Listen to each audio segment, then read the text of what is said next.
So you want to know what the best TV of 2020 is and, what's the best for your money right now? Okay, I'll give you that answer, but smack a like on this video because I'm going to be moving fast and getting to the point right now. So for starters, if you're looking for the best TV and you're just looking for 4K 60, the Hisense H9G is the best TV you can buy. Now they have a crappy update, so just keep your TV offline and you'll have the best TV there. So that's all you care about, 4K 60, that's the best one. There's no need to go any higher. It beats even Samsung, Sony, and LG TVs that, people say you get what you pay for. Well, you really don't with those brands, and Hisense is delivering. So no need to go any higher. Now, if you are hell-bent on having HDMI 2.1, then I would say the Samsung Q90T would probably be your next best option because they have HDMI 2.1 and you still do have the quantum dot color and no risk of burn-in, which is perfect for gamers. So if that's all you cared about, there you go. Now, if you're looking for the best TV for Xbox Series X and, I mean like the next generation of Dolby Vision technology, I would wait till 2021 for better implementation of, again, HDMI 2.1, because right now, this is a beta test. And if you want to be a beta tester, buy the first gen of anything. I think you guys by now probably already know the first gen products are never as good as the second gen. And that's just as real as it gets. There are a lot of bugs with the first gen HDMI 2.1 TVs.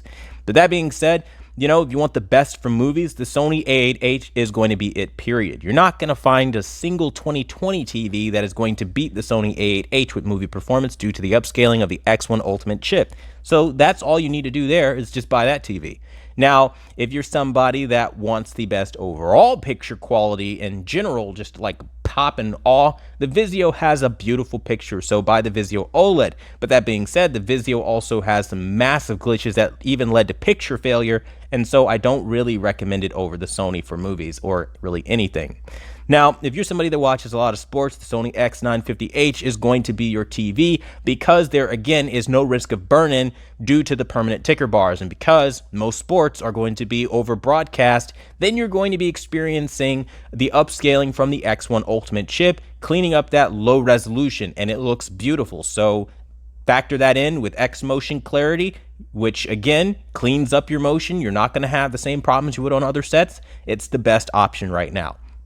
Now, when you talk about the best TV for cable, that's also going to be the Sony X950H because, again, that X1 Ultimate chipset. So anything low resolution where you don't want a risk of burn-in, you have station logos for a long period of time, hey, guess what? The X950H is an excellent choice because of the better chipset processing. Though that doesn't mean you can't get one of the 2019 sets, but we're strictly sticking with 2020 since everybody's curious about this year and what you can get this year. Now, that being said, I'm going to say disclaimer, okay? All of these TVs that I just mentioned are half-assed TVs. You absolutely can find a 2019, 2018, and even 2017 counterpart that can perform marginally and vastly better. Now, the reality is this is a year where everybody's focusing on safety protocols and not really focusing on making quality products. 2020 is a beta test for HDMI 2.1. Next year, they will get it right. This year, there's a lot of bugs and glitches requiring a lot of patches. Don't believe me? Look at the C10 in their patch log. A lot of people tell you that's the king of TV this year. I disagree because it does a lot wrong, and I've talked about it on numerous occasions.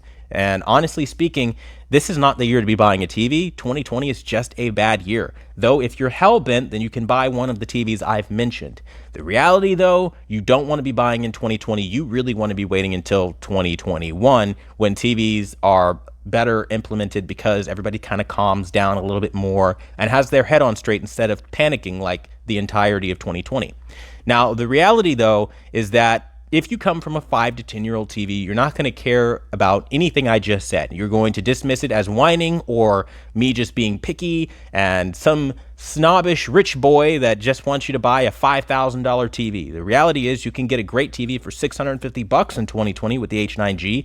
Hell, you can even buy the TCL R635, albeit you still have a shit ton of blooming, especially when the TV turns on. Local dimming doesn't work, but I'll digress.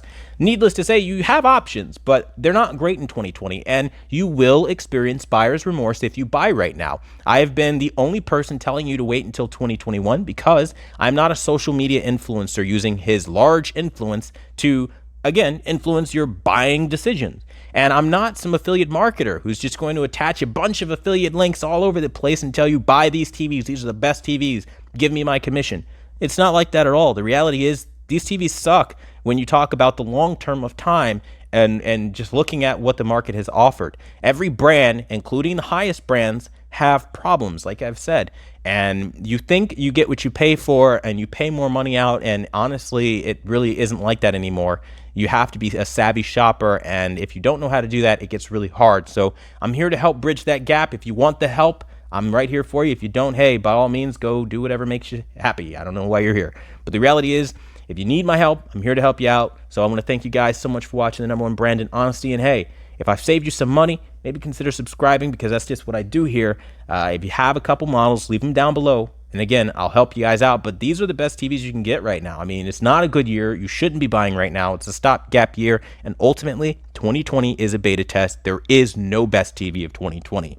That is as honest as anyone will ever tell you. Until the next video, I'll see you guys later.